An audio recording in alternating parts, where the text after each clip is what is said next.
চাওক গোটেই কথাখিনি আপোনালোকৰ সংবাদ মাধ্যমে গম পায়, অসমবাসীয়ে গম পায় আচলতে মই কিয় এৰিব লগা হৈছিল। এজন আত্মসন্মান থকা, স্বাভিমানী, জাতি প্ৰেম থকা মানুহে যি ধৰণে কথাবিলাক কৈছিলে সেই কথাবিলাক সহ্য কৰি কোনো থাকিব নোৱাৰে। আপুনিও নোৱাৰে, ময়ো নোৱাৰোঁ, কাৰণ সকলোৰে এটা এটা আত্মসন্মান সকলোৰে আছে।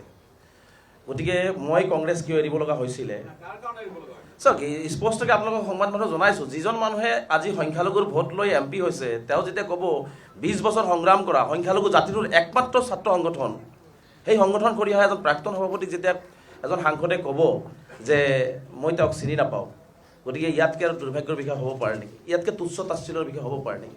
তাৰ উপৰিও দেখিছে নহয় আপোনাৰ পত্ৰ লিখা কিছুমান বিধায়ক আছে, মই নাম ক'বলৈ নাযাওঁ, যিহেতু মই এইটো এৰিয়ে দিছোঁ, যিহেতু মই নাম ক'বলৈ নাযাওঁ, যে বহি বহি কেৱল পত্ৰই লিখি থাকিলে। কিন্তু সেই পত্ৰ লিখা বিধায়কবিলাকে এজন সামান্যতম এটা ল'ৰাক তেওঁ 4 পেজৰ পত্ৰ লিখিব লগা হ'ল। গতিকে এই কথা বাৰ্তাবিলাকে আচলতে মোক হাৰ্ম কৰিছে। গতিকে আৰু মই যিহেতু দেখিছোঁ যে আচলতে তাতে কথা ক'ব নোৱাৰি, মুখ খুলিব নোৱাৰি, তাতে সৰু সৰু কথাটো অনুমতি ল'ব লাগে। গতিকে তেনেকুৱা এটা পৰিৱেশত থকাতকৈ মুক্ত মনে অসমৰ হৈ, অসমৰ সংখ্যালঘু জনগণৰ হৈ, মানুহৰ হৈ কথা ক'ব পৰা প্লেটফৰ্মটো মই কিয় বাছি ল'লোঁ, যাতে মই মুক্ত মনে মই মানুহৰ মনৰ বেদনাটো মুকলিভাৱে চৰকাৰৰ সন্মুখত বলিষ্ঠভাৱে দাঙি ধৰিব পাৰোঁ।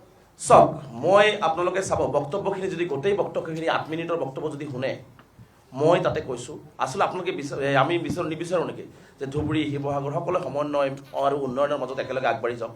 আপুনি গোটেই বক্তব্যখিনি চাব, বক্তব্যখিনিৰ লাষ্টতো এইটো কথা আছে যে উন্নয়ন আৰু সমন্বয়ৰে আমি এখন বৰ অসম কৰিব বিচাৰিছোঁ।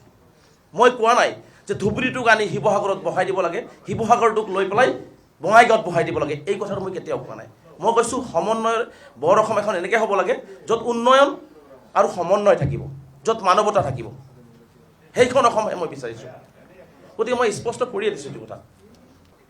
মই মংগলদৈত সংবাদমেল পাতি এটা কথাই কৈ দিছোঁ যে যি আশাৰে গৌৰৱ গগৈ ডাঙৰীয়াই অসমত চৰকাৰ গঠন কৰাৰ সপোন দেখিছে, সেই পথ ইতিমধ্যে তেওঁৰেই কাষত থকা মানুহখিনি ৰুদ্ধ কৰি ৰাখিছে।